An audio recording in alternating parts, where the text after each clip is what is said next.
শবে বরাতে কি কি আমল করতে হয়, রোজা কয়টি, নামাজ কয় রাকাত, বিস্তারিত বুঝিয়ে বললে ভালো হতো। লাইলাতুন নিসফি মিন শাবান, মধ্য শাবানের রাত, এর ফজিলত সাব্যস্ত আছে। আল্লাহ তাআলা এ রাতে মুশরিক হিংসুক ছাড়া বাকি মানুষদেরকে মাফ করে দেন।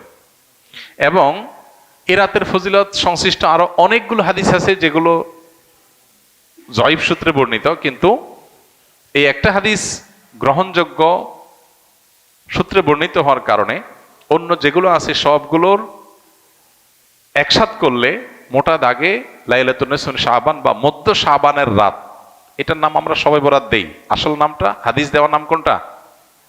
লাইলাতুন নিসফি মিন শাবান, মধ্য শাবানের রাত। শবে বরাত এটা আসল নাম না।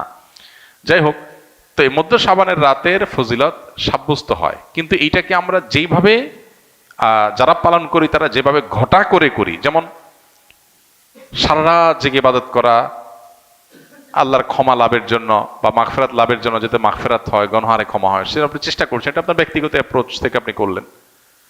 এই রাতের রোজা, এই দিনের রোজা আপনি আইয়াম বীজের রোজার অংশ হিসেবে রাখলেন, শাবান মাসে বিশেষ রোজা রাখতেন রাসূলুল্লাহ সাল্লাল্লাহু আলাইহি ওয়াসাল্লাম, সেই হিসেবে রাখলেন, খুবই প্রশংসনীয়।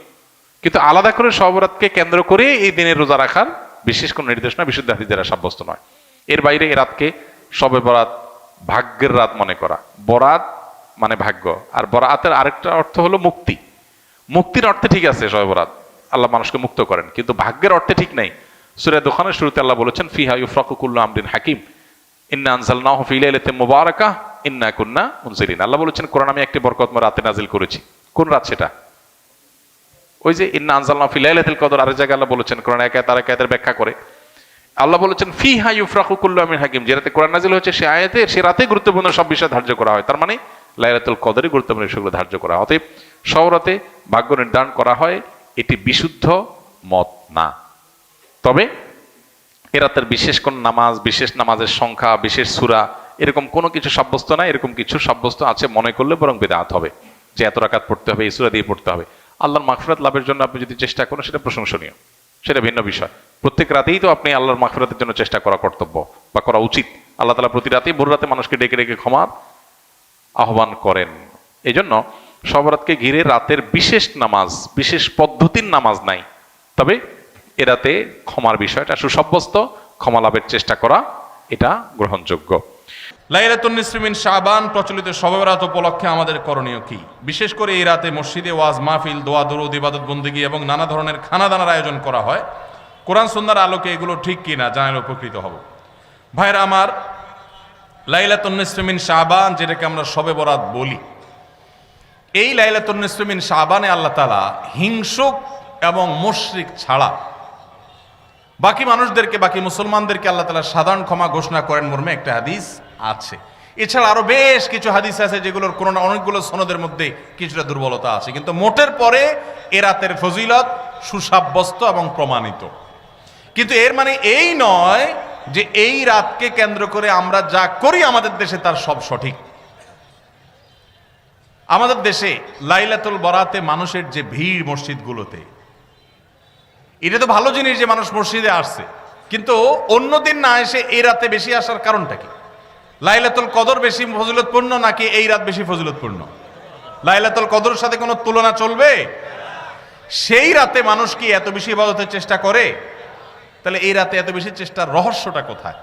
রহস্য হলো আমাদের দেশে মানুষ মনে করে যে এই রাতে ভাগ্য ঠিক হয়, অতএব সারা বছর যাই করি না করি এই একটা রাত মসজিদে গিয়া আল্লাহ বিল্লাহ করে যদি সারা বছরের ভাগ্যটা ঠিকঠাক করা যায়, এরপর আর মসজিদে যায় কেনা। এই চালাকি করলে কি ভাগ্য ঠিক হয়ে যাবে? ভাইরা আমার, লাইলাতুন নিসফি মিন শাবানকে কেন্দ্র করে বহুবিধ বিদআত, বহুবিধ বাড়াবাড়ি, বহুবিধ কুসংস্কার আমাদের সমাজে আছে। এক সময় তো প্রচুর পরিমাণ পটকা ফুটাফাটি চলতো। আলহামদুলিল্লাহ প্রশাসনের ভাইয়েরা প্রতি বছর নিষেধাজ্ঞা আরোপ করেন এবং এটা অনেকটা কমেছে, যেটা আমাদের নিরাপত্তা হুমকির মধ্যে আমাদেরকে ফেলে। দিনের নামে আমরা কখনো সেগুলো করতে পারি না। অনেক মসজিদে আলোকসজ্জা করা হয়, আলোকসজ্জা তো আপনি এমনিই করেন সারা বছর, কিন্তু এই রাতকে কেন্দ্র করে আলাদা করে আলোকসজ্জা করা, এই রাতকে কেন্দ্র করে ওই যে হালুয়া রুটি খাওয়ার একটা ব্যাপার এখনো আমাদের দেশে কোথাও কোথাও আছে। অনেকে মনে করে নবীজির দাঁত মোবারক শহীদ হয়েছেন উহুদের ময়দানে, তো তিনি হালুয়া খাইছেন, সেজন্য আমরা ভালো দাঁতে হালুয়া খাই। নবীজির দাঁত ভাঙে হালুয়া খাইছেন, আমাদের আস্ত দাঁতে আমরা কি খাই? হালুয়া খাই। আপনার বাপের ঠ্যাং ভেঙে গেছে, উনি একটা লাঠি দিয়া খোড়ায় খোড়ায় হাঁটে, আপনার আস্ত ভালো দুইটা ঠ্যাং আছে, আপনি বাপের মহব্বতে বলছেন বাবা তোমার পাওটা ভেঙে গেছে, সেই মহব্বতে আমি আমার ভালো পাও নিয়ে লাঠি দিয়ে আমি খোড়ায় খোড়ায় হাঁটতেছি। কি বলেন? বাপ খুশি হবে? খুশি হবে? বলবে এটা তো বেয়াদবি, তামাশা করতেছো আমার সাথে, আমার ভেঙাইতেছো। নবীজি সাল্লাল্লাহু আলাইহি সাল্লাম দাঁত মোবারক শহীদ হয়েছে বাতিলের বিরুদ্ধে জিহাদ করতে গিয়ে। আপনি বাতিলের সাথে আঁতাত করবেন আর হালুয়া খায়া নবীজির সুন্নত আদায় করবেন, এর চেয়ে বড় হাস্যকর জিনিস আর হতে পারে না। অতএব সব ধরনের বাড়াবাড়ি কুসংস্কার আমাদের বন্ধ করতে হবে। এমনকি এই রাত উপলক্ষে মসজিদে দোয়া দুরুদের জন্য সমবেত হওয়া, এ রাতে মানুষকে ডাকাডাকি করে একেবারে এই রাতের ফজিলতের জন্য মসজিদে সবাই একত্র হওয়াকে যারা জরুরি মনে করেন তারাও ভুলের মধ্যে আছেন। ব্যক্তিগত ইবাদতে আল্লাহর ক্ষমা পাওয়ার জন্য চেষ্টা করতে পারেন, সেটা ভিন্ন বিষয়। আল্লাহ আমাদেরকে বুঝার তৌফিক দান করুন।